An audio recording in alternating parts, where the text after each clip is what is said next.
Hello, everybody, and welcome to the wonderful first game of the NFL season. We have the Hall of Fame game on tonight. I'm going to be your host today, Sean, PSU fans to Newsham, and I'm going to help you guys run through some thoughts and strategies when looking at the Hall of Fame game.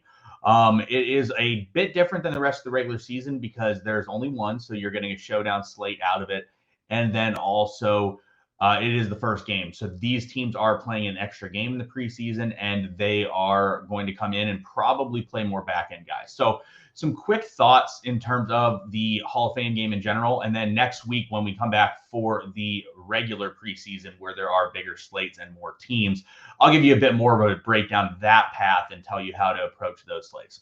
So for the Hall of Fame game, the first thing that comes to mind in terms of approaching the slate is opportunity is greater than all other things, including talent. You're looking for players that have great opportunities to produce during the game. If you look back through previous Hall of Fame games, you'll notice that there are limited interactions for every player for the most part. Teams run a lot of back-end guys on the roster. Most starters do not play at all. If they do, they play very limited amount of snaps, maybe one series at most.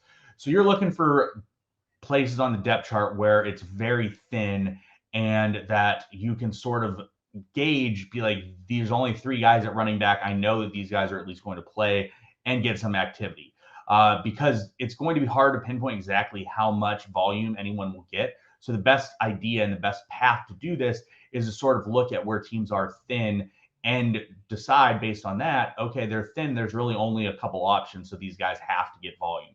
Because if you have a situation where you have, let's say, 15 receivers and they're all active for the game, that limits snap counts for every single one of them. It trickles down and trickles upwards in terms of your inability to sort of pinpoint, oh, this guy's going to get 6 targets in the game. It's more so these guys are all going to play about 5 to 10 snaps. I maybe have one opportunity.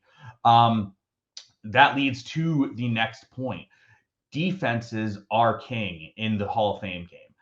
In general, in preseason, when you have showdown slates, defenses are the best plays a lot of the time. If you look through previous Hall of Fame games, you'll notice the defenses end up in optimal lineups more than any other position and any other player. That does include captain, and it includes non-captain and just in the flex in the showdown slate. So the reason for this is when you look at every other player, they are limited to the amount of snaps that they will play. The defenses, however, will play every single defensive snap for their team in the game. Add on to that typically defenses are playing against players that are a lot more mistake prone and maybe not as polished as you'll see during the regular season.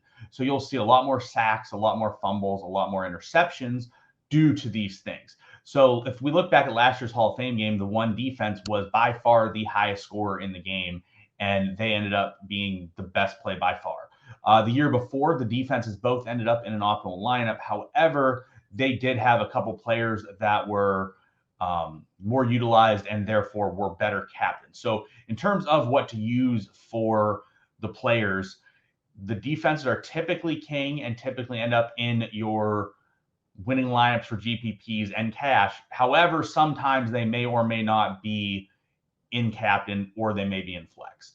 Next thing is the limited utility of players and who to play in captain. So typically in the preseason, it's very difficult for a non-mobile quarterback to be the captain and winner in the Hall of Fame game. The reason for this is because if they do not have mobility, they have no rushing upside, which therefore leads to them passing whenever they get in terms of passing usage. That's what their production is. The issue is obviously if they throw a touchdown, someone is on the receiving end of the touchdown, which therefore will lead to that person more than likely having more points than the quarterback. For example, if you have a non-mobile quarterback that plays a half and throws for 100 yards and a touchdown, you're looking at 8 points. Well, the person who catches the touchdown is at minimum at 7.1 points just on the touchdown, the catch, and the 1 yard if they throw a touchdown from the one.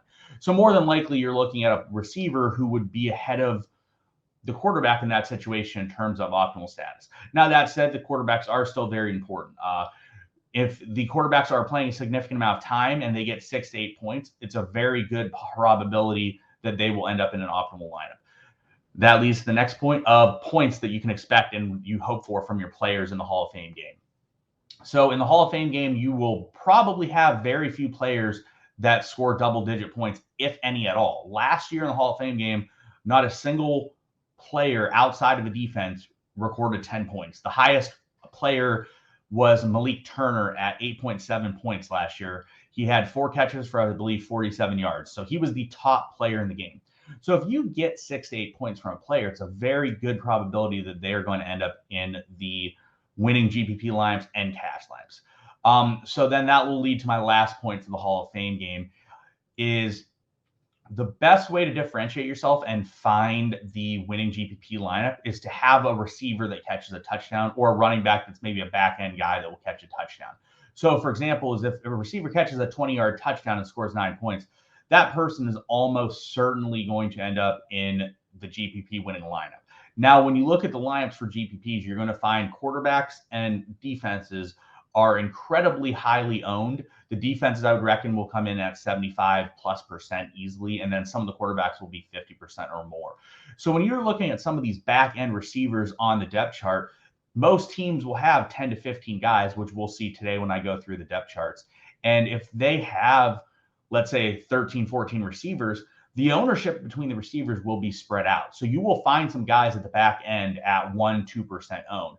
If you have a guy at 1-2% owned that ends up putting up 10 points and catches a 30-yard touchdown, that can really propel you to the top of GPPs. In cash games, I would recommend staying away from receivers in general. Most of your top plays are going to be quarterbacks, defenses, and even kickers in the preseason. So that's something to take a note of. So today we'll go through each team's depth chart, and I'll give you guys some ideas of what I'm thinking going into some things. And then the last key, this should have been in the a minute ago. This is probably the most important thing. Make sure you guys are following along. I'll be updating things in Discord along with other people, and make sure you're seeing who's in and out of lineups. Typically, for the Hall of Fame game, we will get a list of players that are inactive. What that means is maybe, yes, you were playing that player, but what it also means is someone could be propelled from maybe an afterthought to a stone lock best play on the slate at 7 p.m., an hour before the kickoff. So you have to make sure you are staying aware of what is happening throughout the day. If anyone is being ruled out, that is a crucial thing to note. So make sure you guys are in the Discord. I'll be in there to answer any questions as well.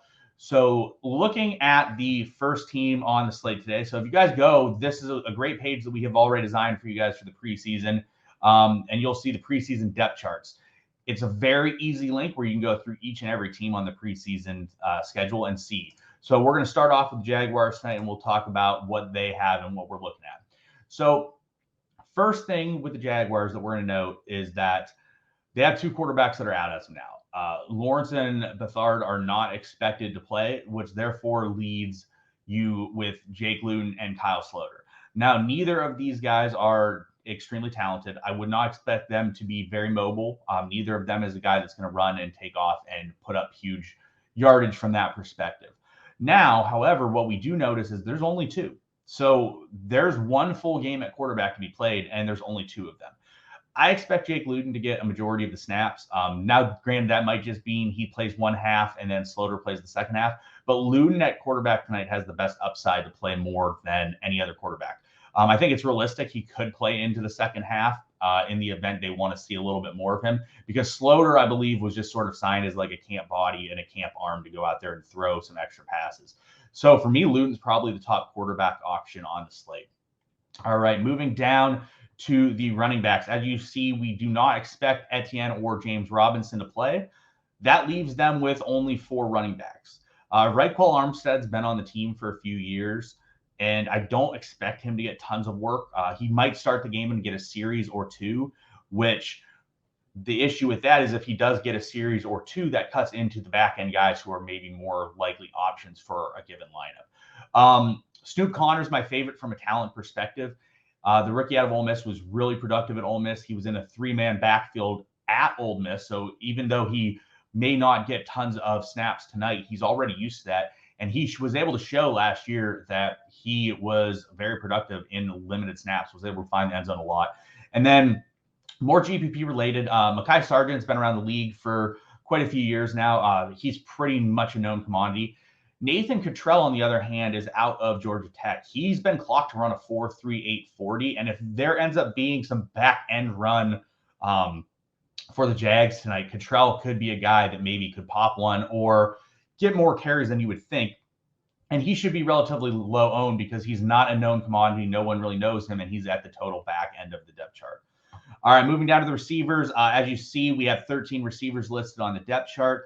We don't expect much, if any, snaps from Kirk, Jones, or Zay Jones, and then Shenault and Treadwell we don't really expect much from as well. Agnew is very questionable for the Hall of Fame game, which generally speaking, when a guy is questionable, I avoid in all scenarios for the most part. So I would likely just remove Agnew from your player pool. If you get word that he is not inactive, you can plug him back in. But for the most part, for me, anytime guys are knocked up, I try to avoid them because there are just other options that are out there. So looking at the rest of the receiving core, Jeff Cotton Jr. has been raved about during camp. He's been very good in camp. He's had a very productive preseason before as well. So he's probably going to be the most high-owned receiver on the slate, which is a good thing in terms of I do think quite a few people play him, and I do think he is the best receiving option that we've seen. However, receiver is going to be a very high variance position. So I would probably not really go overweight on him in GPPs because you can just play other guys at significantly low ownerships that maybe will have an equal opportunity to what he will. Looking through the rest, we have Kevin Austin, who's out of Notre Dame, was relatively productive last year. Preseason legend Marvin Hall, who's been catching preseason passes for years.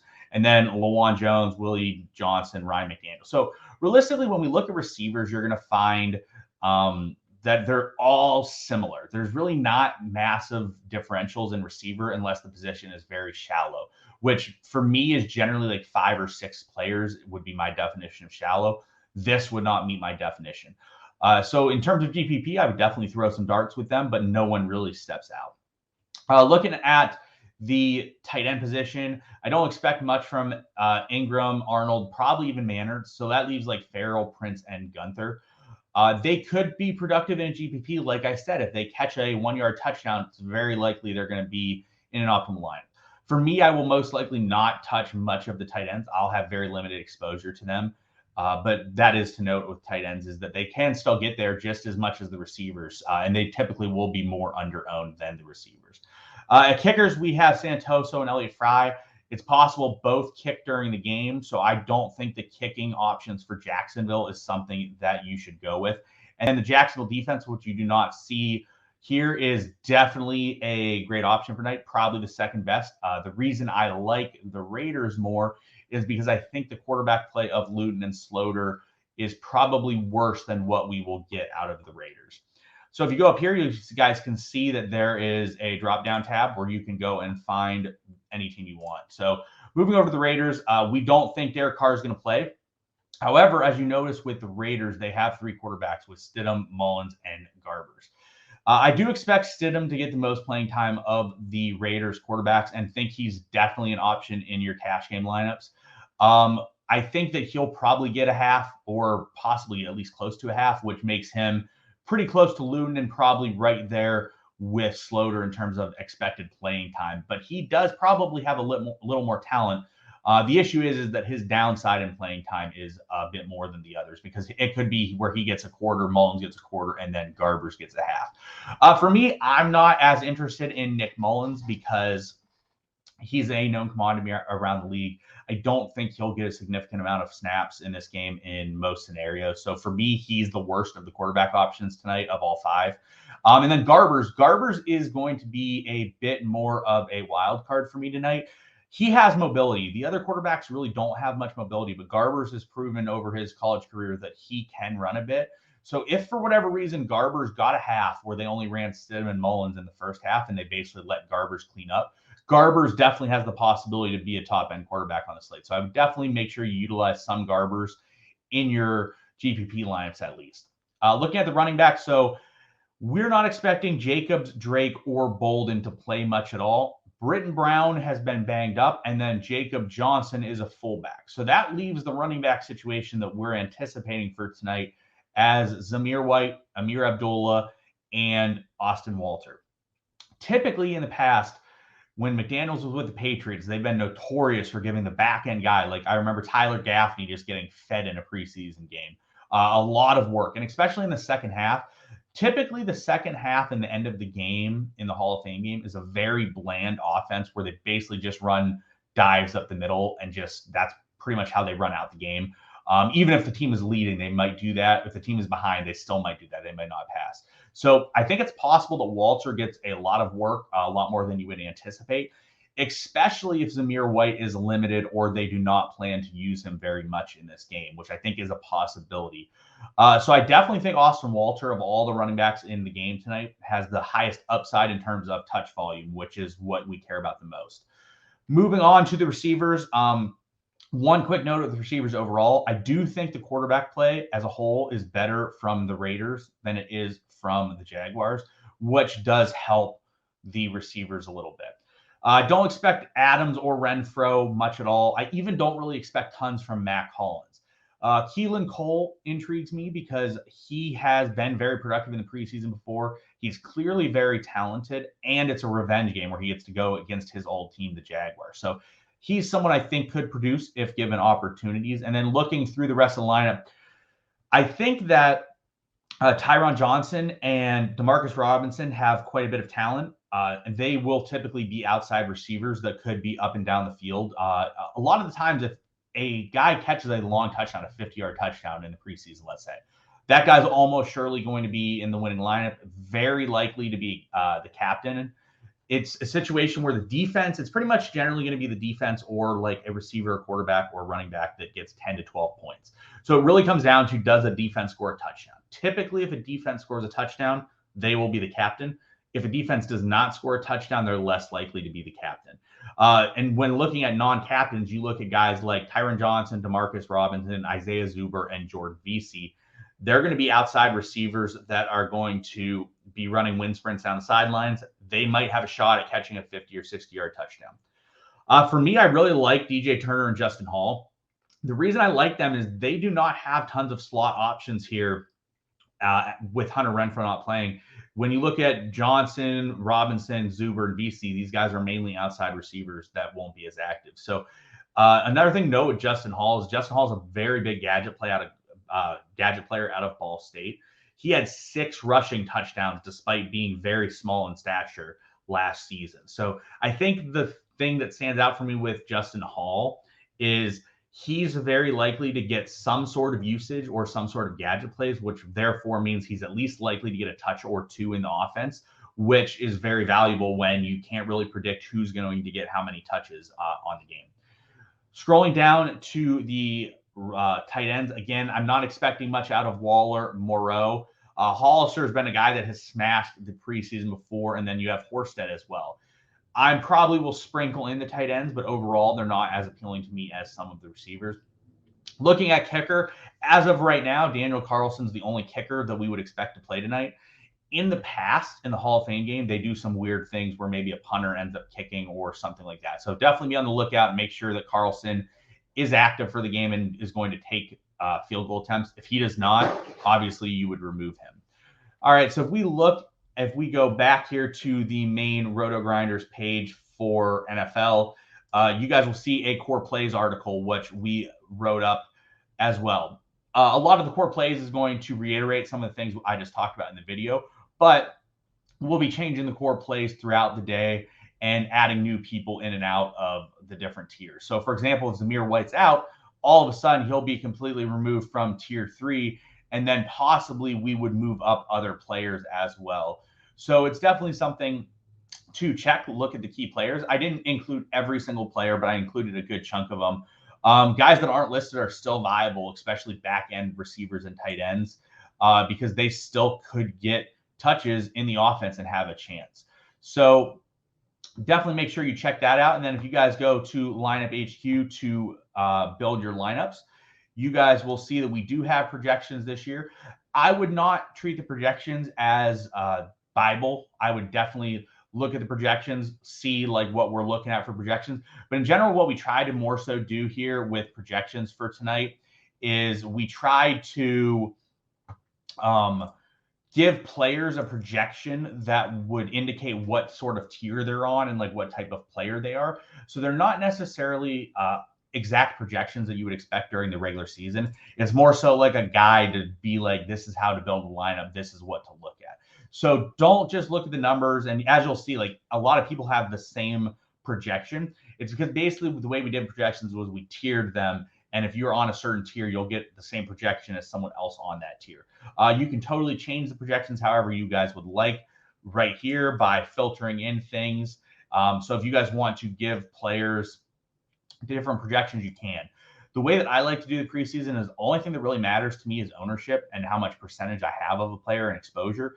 So for me, the projections aren't that important in the preseason. It's more about making sure if I want 12% of a certain player, I find a way to get 12% of that player, not how many points he's expected to get.